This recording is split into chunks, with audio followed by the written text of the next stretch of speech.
Okay, so I'm going to try to show you how to make a quick face mask using a sock.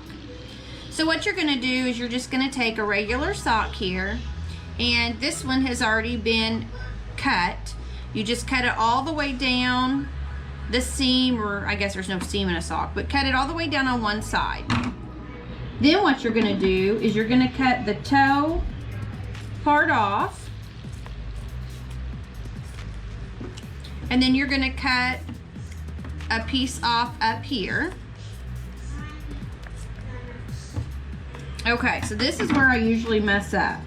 So then you've got your sock. What you're going to want to do is open this up and put it on your face. So we have to learn how to make some loops. So I don't think this is going to be right. Oh, maybe it is. Okay, so you cut right there. Cut up here. Make sure, if this works, that you cut on this part. Okay, now you're probably going to have to adjust it.